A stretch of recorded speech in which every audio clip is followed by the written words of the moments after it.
Hey, this is Pizza Dude Man. By high demand, I'm bringing back one of my most popular series from the past, roster critiques.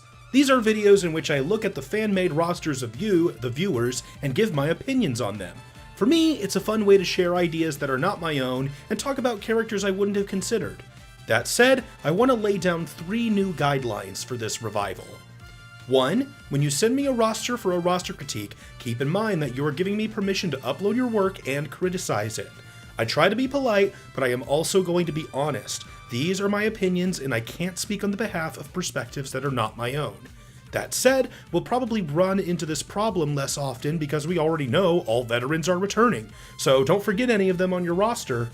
2. No response videos. If I run out of new rosters and you've sent me an updated one, I might do a new roster critique on it, but I will not engage in a rebuttal war where we re-justify our opinions. 3. I will no longer give end scores. In the past, I marked down rosters, for instance, for having Animal Crossing characters or other peaceful characters, since Sakurai said they wouldn't fit in Smash. Clearly, I was wrong, so I'm not going to judge based on objective parameters when I have no clue what the parameters are. I'm just going to give individualized character and overall roster opinions. With that out of the way, this is the roster of EmceeEspio. Stylistically, this roster looks very nice. It pretty much looks like it could have come right out of the game, except that it's organized by series, when we're pretty sure from what we've seen the select screen will actually be organized by number. Although I am hoping there will be a toggle for this, because this looks really nice. However, it makes it just slightly more difficult for me to pick up the newcomers and tell who the echoes are, so I might make some incorrect assumptions.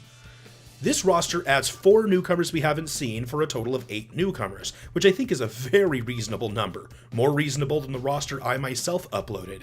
It also adds 3 echoes, bringing the total number of echoes to 9. That also sounds like just around the right ballpark to me.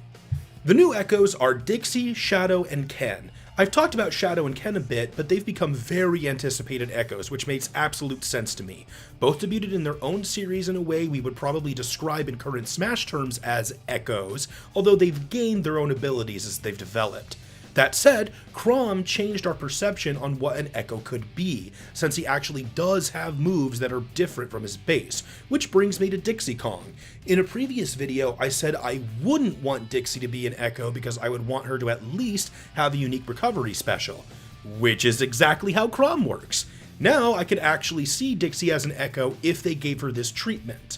Of course, this is assuming Dixie is an echo in this roster. She's next to Diddy, but that would probably be her placement anyways in a series organized roster. The unique newcomers are Geno, a 7th gen Pokemon, Elma, and Steve from Minecraft.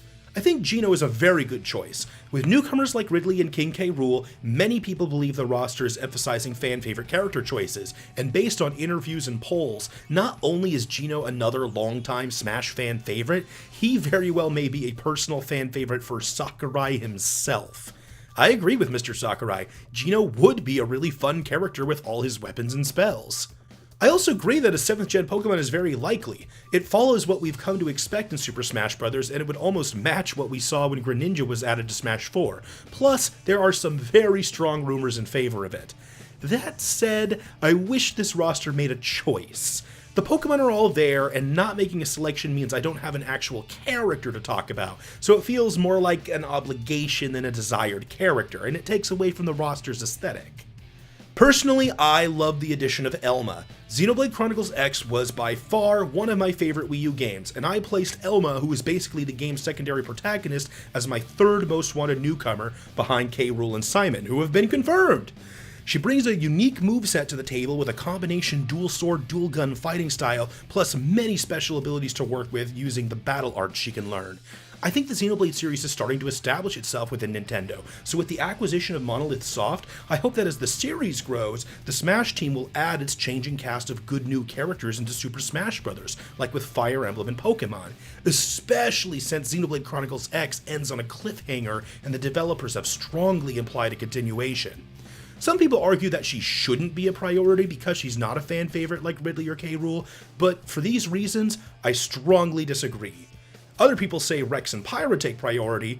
Normally I might not disagree, except Xenoblade Chronicles 2 probably wasn't far enough into development to be considered when Smash Ultimate's development began. I believe these characters are better suited for DLC, but we'll see. The last newcomer is Steve. Now, those of you who have watched me for a while know me. When it comes to third-party character choices, I'm much more into the legacy characters like Mega Man and Simon Belmont, or characters with especially strong ties to Nintendo. Additionally, I'm not a huge Minecraft fan, although most of my friends are. That said, this is a character choice with a lot of merit. You can't deny the cultural impact Minecraft has had, plus the game is still persisting as a big title with a big player base. A Minecraft character is viable from the standpoint that Minecraft has been on a Nintendo console with exclusive content to boot, and from what I've heard, Japan is currently in its big Minecraft phase like how the West was a few years ago, so it could actually be something requested.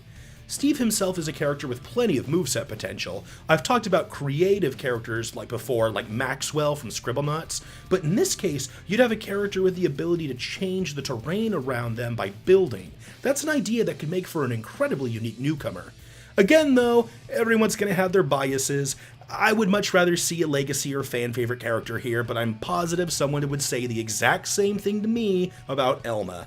Steve is a character that expands what types of characters we see in Smash Bros. And draws in a broader audience. I'm just not personally into it. Overall, this is a nice and reasonable roster. I would just love to see a Pokemon choice.